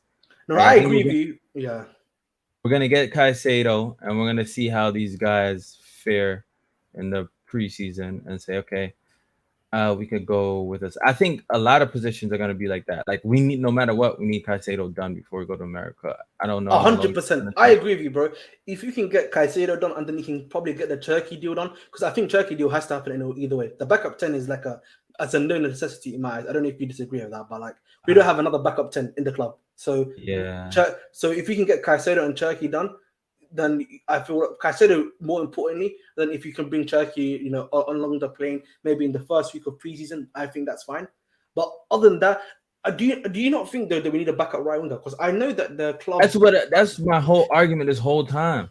Like no, I agree with you, the backup right winger, right? But then you've got, that dude the Franca dude? I did actually video him as well. It's a Brazilian guy, kid, and like apparently the club is considering him to be the backup for the right wing. I thought it was another youth. No, he's a youth guy. He's like 21, he's like 20 or 2019. But it's just I don't know, bro. Again, because like I don't know if you had, but Chiesa got offered to us. I don't know if I said that. He did? Yeah, apparently Chiesa was offered to Chelsea. Apparently his agent offered him to us, apparently, yeah. Yo, I'm not gonna lie then. Like I thought we was gonna go have to bid out for him. If Chiesa was offered to us, and especially at a good price. One second, let me get the tweet. I'm not saying no. I'm not gonna lie, because I don't think Chiesa's like, to me, like that difference maker at right winger starting week in, week out, but he can do something. Like, you know what I mean? That's the agent offering, not the club. Yeah, but the club no, but it has been known by the club that Juventus are willing to let him go. That's actually been stated before. All right. So it's not. Have you guys watched him? How is he after the injury? Because that's what I haven't. I watched like a bit of Serie A because I like to watch Atalanta at times, but I didn't watch him, bro. Yeah, see, like I think Francis is also good. He was offered to Liverpool and Newcastle as well. So it's clearly that they're trying to move him on. There must be some reason why they're offering him though. Yeah, it must be because he wants out. Because remember, like before the ACL injury, we were tracking him, if I'm not mistaken. So we've been tracking him for a while. There were reports, I remember. Yeah, he was hot property before the ACL. Yeah, so again, I think with him, it's going to be interesting again to see what happens next. I definitely do think we got one backup anyway for Madueke, because like we can't just have Sterling be the backup for both Mudryk and Madueke, because it's not going to work like that. Backup? Sterling being a backup? No, it's probably not. Because like if we're being honest, right, Sterling probably is going to start, but he has to start, bro. He's a start, but he's technically a backup for right wing as well. Because like eventually, what's going to happen, right, is that one of them is going to have to play. Either Mudryk or Madueke is probably going to have to play, and then Sterling's going to have to play on one of the side of the wings, on the guy that's not playing, right? Yeah, so, I get what you're saying. I don't necessarily. Okay, maybe it's wrong for me to say backup necessarily, but he's definitely playing on one wing, but one of them is probably not going to play on the other wing, if that makes sense. So, I see Sterling as like a really good player when you have an efficient team. Mm-hmm. So like I would want like a world-class winger and a Sterling, because it's hard to have two world. I mean, it's rare that you get a robbery every time, but if you have another winger that's contributing like Sterling on the side, and then you have a world-class winger on one side, that's effective to me. But my thing is, when you play, if you play Madueke and Mudryk at the same time, I think it's a disaster, because tactically they're kind of still young. Like, you know what I mean? Like Mudryk gets lost out on the wing. When he's not running with the ball, it's like this is gonna come with coaching and on the proper development with Poch. He's very he tracking back. He's not aware. You know what I mean? Mm-hmm. Like I just think for me, when it comes to like both of these guys, you need them both, in my opinion, to like actually have like flourish at some level. They have to like come take a step up this season. The question is obviously they're gonna have some low moments. Don't get me wrong, but at some point you're also gonna have to give them enough minutes for them to actually flourish. Yeah. So it's difficult, isn't it? That's what I would say. It's difficult because again, now it's a question of obviously you want to win games, but at the same time you want these guys to also flourish at the same time. Yeah, I just think they shouldn't both start there. I agree with you that they both shouldn't start there, but we'll see. But the thing is, didn't like Poch have Noni Madueke previously at what's it called, Tottenham? He knew about him. You knew about him. Okay. So it'll be interesting, man. But I just think because the club's taking the policy of doing like one transfer at a time, that's why a lot of stuff is like really slow right now. Particularly until like Caicedo basically gets done, you're not gonna see any other stuff, barring like the outgoings, of course, get done. But do you guys agree with this policy though, of this one shit at a time? No, I didn't agree with it personally. It's too slow. It's too slow. I agree. Why do we hire 17 sporting directors? But the thing is, because the thing is, from what I'm hearing, Stuart is doing the outgoings, and that's why the outgoing stuff is like a bit more public, because he's getting the stuff basically done. He actually thinks Sterling's actually going to be rotating. Oh yeah, Sterling's going to rotate. Yeah. By the way, actually has been quite injured to be honest, playing for us.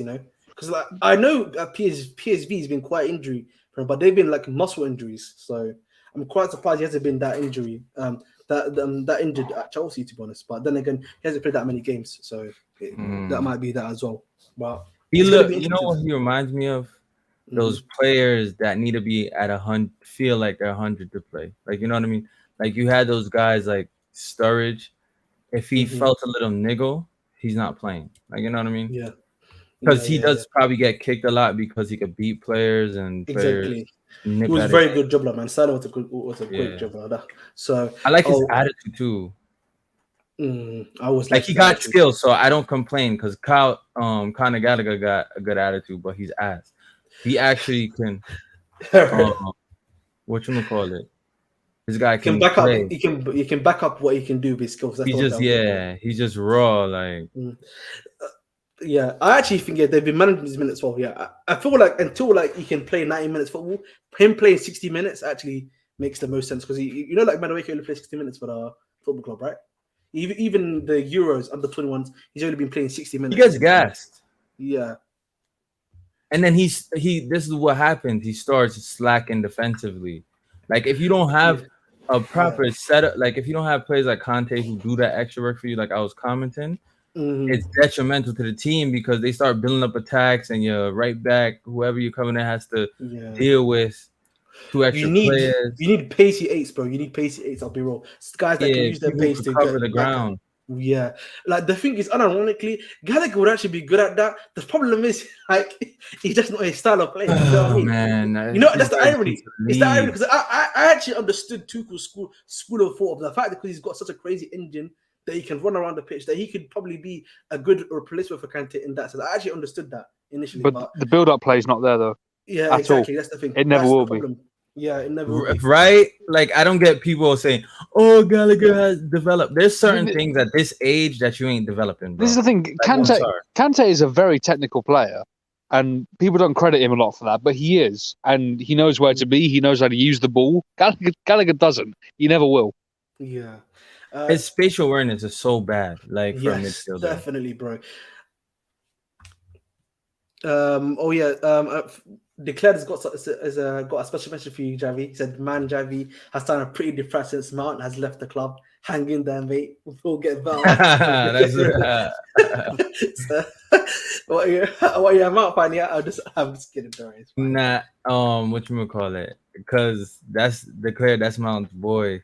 And that's fair enough. We talk about Mount, and I always like joke on him and saying, "Yo, every time we talk about Mount, he goes on these long rants." So I know like what he's doing. Fair enough, man. Because like I heard like he had like there's already comps on him already. Like I can't believe one preseason game and they got comps on him, bro. They're doing what they did to Darwin Núñez to this guy. You know, it's actually crazy. This is what's crazy. That's how you could tell. Like I just didn't like him as a player because now that he's on Man U, I could give two fucks. Exactly, man. Thank you, bro. Like I don't care. Javi, it's something I said. Yeah, I've been saying this a lot. Like I've been seeing like some of my mates who are Chelsea fans like talk about it. Bro, just let it go, man. He's not a part of your club anymore. I have no problems with him. Even if I thought he was an average player, it doesn't matter to me. We move on. But like, man, them people are like making comps on him, bro. It's too much, man. Honestly, you know how much like I even saw those failed comps, and I was like, oh, that's actually a good run from him. Like, you know what I mean? Like, I'm like, okay, cool. He's not on my team now. He's not pissing me off. So I'm just like, oh, shit. That was actually a good run. It was just the execution was off. Like, you know, I know he's not going to, like, I think Man U is going to suffer because this guy's going to think he's better than he is. Look at him. He's taking all the free kicks and stuff like that. I mean, Bruno wasn't playing, though. You know what I mean? Yeah, Bruno, that's the thing. Bruno's going to kick him off when he come. As long as Man U, like, he knows his place. I think he'll be alright. Like to me, Mount was always a standard player. I just hated him between our Chelsea dynamic. It's either we like I just didn't like him. Yeah, you know what I mean. So he's just average, man. He's just average. That's it. I've said this before. Honestly, if this is something that I've said multiple times before.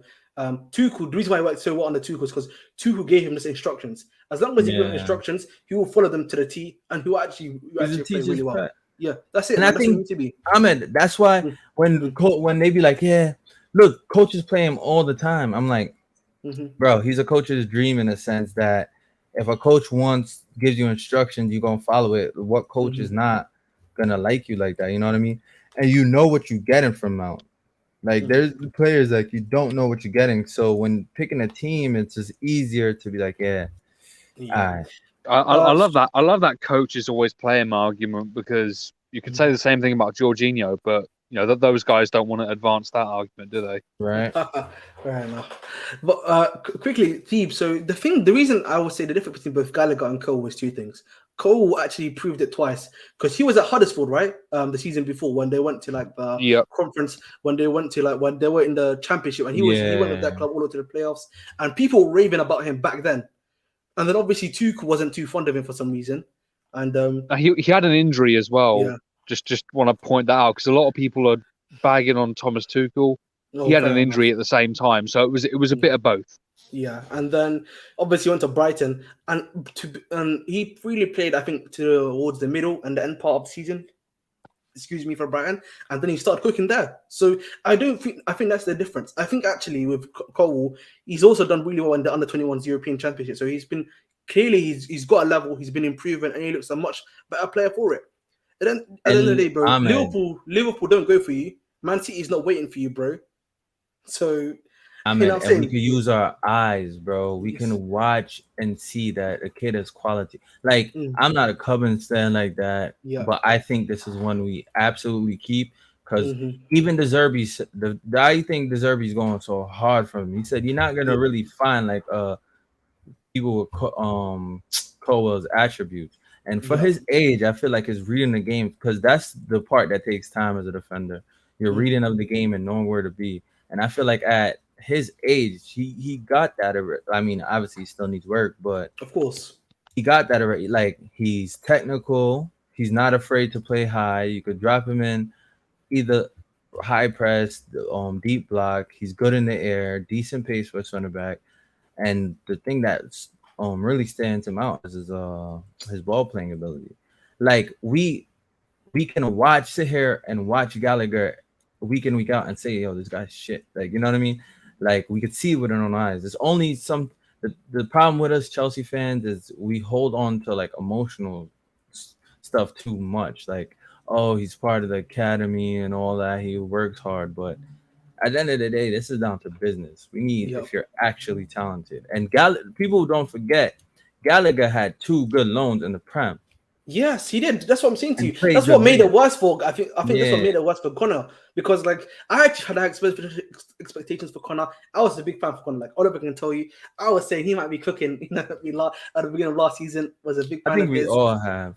Yeah, and they're very different situations though, because you know Cole. You know what's it? Gallagher was playing Big Sam ball at West Brom, and he was playing with Vieira, who isn't exactly a possession manager. You just had Colwill go to De Zerbi's Brighton. De Zerbi is one of the best attacking managers in this league. But what about Huddersfield? Huddersfield was really good. He was playing left back, at Huddersfield. But the thing about it, I don't know what Huddersfield's system is, to be fair. Sorry to cut you, Oliver. The thing about it is, all right, even though you went to a possession-based team, what De Zerbi is asking you to do, you have to have skill to do it. Like, you have to be comfortable and holding on to the ball. Like, it's not like, you just play for De Zerbi, so it's easy. No, that's what I mean. Yeah. Like, he went to a team that asked questions of him, and he answered those questions. Whereas Gallagher went to a team that didn't ask him to hold on to the ball, and then he came to Chelsea, and we did ask him to do that, and that's where it fell apart. Yeah, I think you know what it is, Steve. Yeah, Connor is not trash. Don't get me wrong. Like, I know people like to dunk on it. No. Like, listen, I'm gonna explain to you why he's not trash. He's not trash. I just don't think his skill sets are able to translate to the style of football that we're trying to play. I think that's the right word to use. All right, let me ask you this. Honestly, Ahmed, like I didn't go pro or nothing like that, and I'm not gassing my ability. Of course, but technically, I'm better than Gallagher. Like, I know a lot of players now that's better than Gallagher. All Gallagher has to me, he could score the goal, like he could shoot and he could press. To me, what else are you really bringing to me? And then to me, his pressing is not even that good because he don't press with anger. I will give you that one. It's just passion running. Yeah. If you're pressing and you run straight out of professional football, Oh, the straight line, that kills me. It's brainless. It's brainless. Mm-hmm. And when to press. Mount does it too. Yeah, like Oliver, know when to press. Don't just go when you know your team is not going to follow up with you. That's dumb. Like this is why I really would be shocked if Poch actually wants this guy, because how are you supposed to coach a press for a guy in there that just wants to run? Mm-hmm. You can't coach a structure by doing that. Mm-hmm. Can anybody answer me that? Like, what besides the pressing? I think definitely. I think one thing for sure is that I really feel like he's not as strong, and I think that's something that's really harmed this game. You know, if he was a bit more technically sound, I do think Gallagher could have actually worked. But yeah, if he had technical ability, he'd have a cult following. Yeah, if he had a bit more technical ability, bro, I think he would have been a bit more perfect. Yeah, and the thing is, yeah, and I think Francis here, I agree with you. The reason why he worked so well at Crystal Palace is because that he was basically like unleashed. Essentially, he was the guy that was pressing crazy, and then what's it called? Vieira used him like to be quite explosive in the press, and then that allowed the other two midfielders behind him, who were, I believe, Schlupp and I think it was Chiarte, I believe, because the other guy had to come in. And then like they just allowed them to come and basically take the ball off whoever was there, and they were able to play the ball from there. So, but the problem with him is just that because he's not technically secure. And like I watched this at Everton, because I was at the Everton game, yeah, when he came on, and he can't hold on to the ball, bro. Bro, Francis, whatever this guy, but he can't technical security and Francis. I don't know how to say the last name. I don't want to butcher it. He's spot on, bro. Like, he does not know where he is in the midfield. You can't be a midfielder and not have spatial awareness, because you're playing in one of the most congested spaces on the field. Like, there's always going to be someone on. You got to know where you are. You got to know how to receive the ball. You got to, like, look at Enzo, right? Mm-hmm. Before Enzo gets the ball, he's scanning already. Yeah, scanning already. He's scanning. Like, he knows what he wants to do. He has a picture in his mind of where to play the pass before he even gets it. Like, you know what I mean? Like, I watched that Liverpool with Conor Gallagher just losing. Like, you try to play him, and the ball bounces off. Man United? Bro, even Man United. But I remember Liverpool away, too. The ball just bouncing off of him. He's losing it. You had, like, Dumb and Dumber with him and Mount just hiding behind players. And that's the thing about Tuchel to me. Like, nobody could talk about Tuchel to me because that was my Jenna. Like, I loved him. But sometimes his idea of players were awful. Like, playing Conor Gallagher in the pivot. His play ID. I won't lie. Tuchel's play ID, bro, is a bit sus. I can't lie to you still. It's so sus. Shout out Tuchel, but his play ID. I can't lie to you, broski. And I think he as well. That's why he gets really annoyed every time he's asked to be involved in negotiations and transfers. Mm-hmm. Yeah, because he just wants players to coach. He doesn't want to pick and choose necessarily. Yeah, I declared I would have let you on, bro. But the thing is, I'm about to finish the stream in like 5 minutes. So, but next time, if you ever want to come on, bro, just let me know and I'll send you the link. And that's the thing about Tuchel too. He needs he would work out with like a guy like Michael Edwards, like a director. Like, all right, a lot of these Germans are like very similar, though, bro. If you give them the right players, even Klopp, bro. If you give them the right players, they will actually work. But they're gonna cook. Otherwise, like, they will start bringing in Brandt. Like, I still cannot believe Klopp was about to bring in Brandt. This is how he won the Champions League with us, because he got given a set of players and he found a solution within that. And as soon as transfers started happening, that's where it fell apart. Yeah. Mm-hmm. So, all right, ladies and gentlemen, I think we've had enough Chelsea chat for one day. You know what I mean? I need to go and relax and eat some dinner. So that'll be the video, guys. Please again, make sure to like and subscribe. We're at 251 subscribers. You know what I mean? 1/4 of the way there to 1,000 already. You know, we're in 6 weeks. So, you know what I mean? That shout out to everyone that's been watching. It's always much appreciated again for you guys to always come on and watch. And that is the video. Any of you guys got any last things to say? Nah, man. Hopefully we can get these deals in the door. Like, I want. This is what I want to avoid. Like. I don't want to see him complaining, but I really want to get in those, at least a midfielder before preseason, and I don't want a choppy preseason. I want a clean. Exactly, yes. Anything for you, Oliver, that you want to say before we, finish it all off? I just have something addressed to Inter Milan and Lukaku. Cry more. Oh my God. Okay. You heard it here first, Inter Milan. And that is it. And we